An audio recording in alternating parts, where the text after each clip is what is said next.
In this video, I'm going to talk about the top 5 student credit cards to help start building your credit if you're a college student in 2023. When I rewind to where I was 2 years ago when I started building my credit, I could not have done anything more wrong. The first card that I got was a KeyBank secured credit card with a $300 credit limit that was extremely limited in my options. I had a low credit limit. I had to give up the $300 security deposit upon opening. I took the hard inquiry. It really didn't even help me build that credit because I actually had to close the account in order to secure my funds, as they refused to refund me. Hopefully you guys maybe have had better experience if you banked with KeyBank, but this is my personal experience and I cannot really recommend them. So in this video, we're gonna look at 5 cards that I would recommend and that have some better perks and incentives than I got with my card to start helping you build your credit in 2023. Before we dive into the cards on this list, I want to talk about the differences between a normal credit card and a student credit card. So student credit cards tend to be a little bit better when it comes to those intro card offers and some of the perks and incentives that come along with it, because banks know that statistically speaking, college graduates tend to have higher job security and higher income upon graduation. So they're more likely and more willing to give you higher lines of credit with those better cards. So that is just some of the perks of being a college student when you're in the market for looking for new credit cards. Granted, this is not financial advice, and I would always recommend to use your credit card like a debit card, not spending beyond your means, as that is a very quick way to put yourself in a lot of debt and a lot of financial trouble. With that being said, let's hop into the list and go to number 1, the Discover It Student Cashback Card. So the great thing about this card is that you don't need to have any established credit in order to open it. If you are new to credit, you probably don't have a credit score. Don't worry, that's not a barrier to entry for this card. Another great thing about it is that it has no annual fee. You're already out $300 that you won't see for another 6 months or so, and having to pay fees on top of that is horrible. The fact that you don't have to pay any fees for this card is great. Plus, it's going to be reporting to all 3 credit bureaus. That way, you're going to be getting your TransUnion, your Equifax, as well as your Experian scores being updated and built. Now, the thing I like about this card the most is that it has 5% cash back on everyday purchases from places like Amazon, grocery store, and gas stations, which really account for a majority of a lot of people's spending, especially, if you're on Amazon trying to deck out your dorm, or you just run into the store for groceries, right? You're going to be getting cash back on that, and you're going to be getting unlimited cash back match after your first year. So what that means is, let's say you get $100 in cash back, you'll be getting $100 in extra cash back from Discover for using their card throughout the year. The thing I like about this too is you're building your credit while getting cash back. Honestly, a lot of these cards do not have that feature because they understand that you're new to credit, you don't have that much income, you don't have that established rapport yet with the bank, so they're not really willing to give you that cash back. But Discover It is not really like that, which I really like. Some cons to this card, really there aren't many, but I would say one is you're using up one of your 5x24 slots. That's a whole topic for another video, but you're using one on a card that you're likely not going to be using long term. 2 is that you aren't having points that you can really use for travel if that's your goal, getting into travel hacking. And 3, you're not part of the Amex or Chase ecosystem or one of those branded co-cards like a Delta or a United card. So you're not, again, building yourself up towards travel hacking if that is your intent. But if your goal is to get some cash back while building your credit, this is a great place to start. Number 2 on the list is the Chase Freedom Student Card. Like the Discover It card, it does not have an annual fee, so we're keeping in line there. The great thing about this card is that you're going to be getting into the Chase ecosystem. You are going to be burning up one of those 5x24 slots, but you will be getting $50 in a welcome bonus for making your first qualified purchase in the first 3 months, which is great. That's 5,000 Chase points right off the bat just for making a single purchase, which honestly, I think Chase points have a lot of value in them, so you can be really taking advantage of that. And Chase points are transferable to different transfer partners, so you also have that advantage as well. This card can combo great with some of the other cards in the Chase lineup, like the Chase Freedom Unlimited, the Chase Freedom Flex, and even the Chase Sapphire Preferred and Reserve once you get to that point in your credit building journey. Other cool features, it has a built-in system to help you track and monitor your credit score with Chase, and it also allows you to get a credit limit increase after a marinating period of 5 months of having the card. If you're making consistent payments, you get rewarded with a higher limit of credit, which is going to help your credit even more in the long run. Third on the list is the Capital One Savor One credit card. Now, this card is pretty packed with a lot of cashback earning potential. It has 5x back on travel when you book it through Capital One. That's important to note. A lot of people think 5x on travel means, you book a hotel and you get 5x points back. No, you have to make sure you're booking it through the Capital One portal, through the Amex portal, through the Chase portal. It's a bit of a nuance, but that is important to note. Expedia.com or like booking.now or one of those third-party sites, you will be ineligible and you will not get the points back on that purchase. So just keep that in mind when you are looking at a card like this. You're going to be getting 3x back on dining, entertainment, and streaming services like Netflix, which is great because, again, that's where a lot of people's money is being spent. So why not get 3% back? Now, a lot of people are confused, like, why is cashback and points even like that important? You have to keep in mind that credit card fees exist on behalf of the merchant.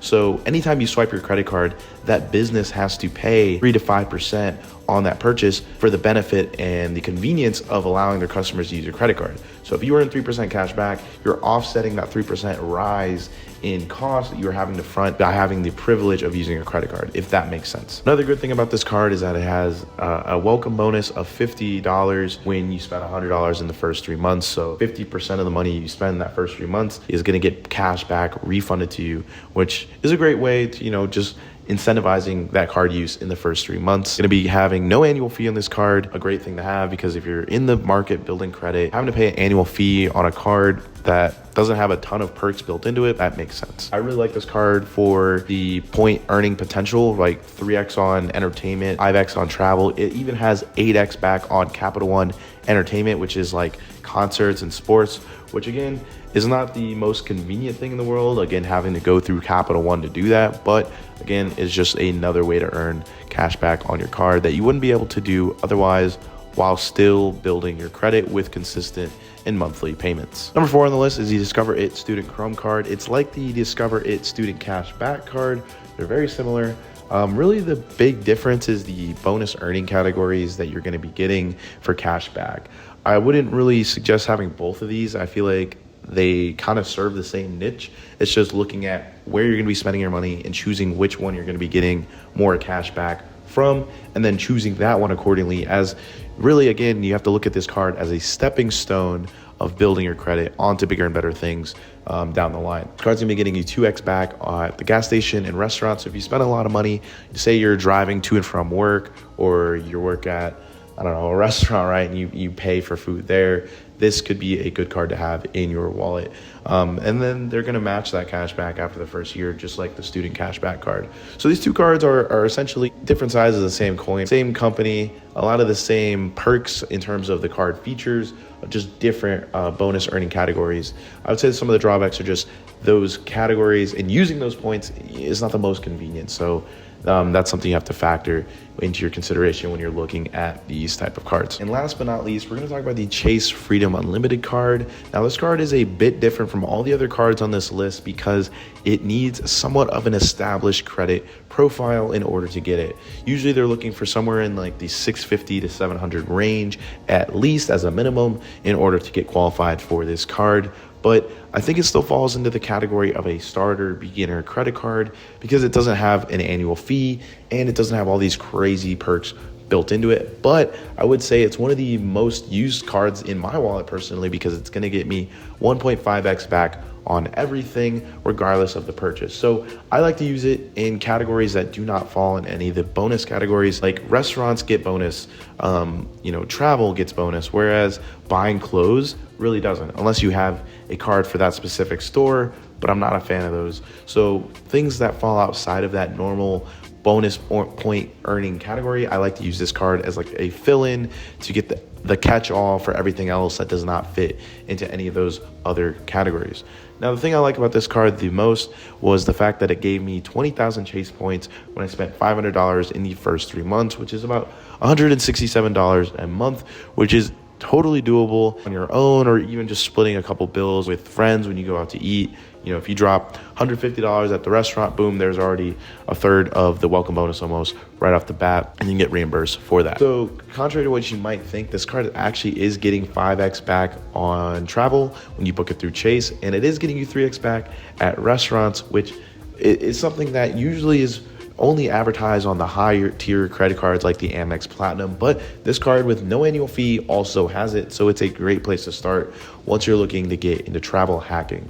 I would say that's really where this card kind of finds its niche. It's once you've built up your credit, you're reporting to all three bureaus, you got about a 700, 750, right? You're starting to build up that credit score. You're on the way towards the right track.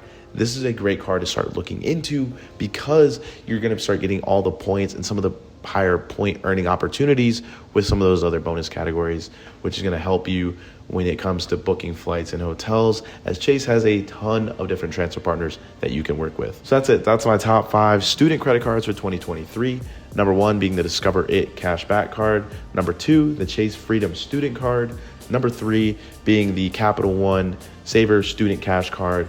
Number 4 being the Discover It Chrome Student Card. And lastly, the Chase Freedom Unlimited, which I would say is a bit of a step up once you've built your credit a little bit, as that's going to start getting you those point earning opportunities when it comes to travel and it comes to transferring those points to different transfer partners. If anything in this video did not make sense, please leave your questions down below in the comments. I'll do my best to answer every single one of them and even make a response video if I feel the need to more comprehensively dive into a topic.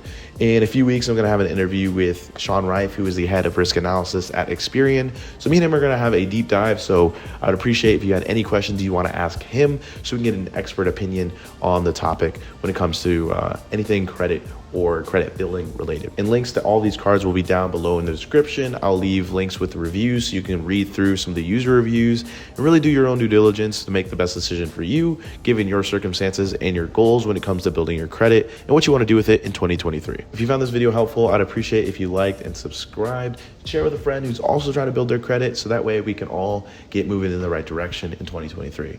I'll catch you guys in the next video, and thank you so much for watching.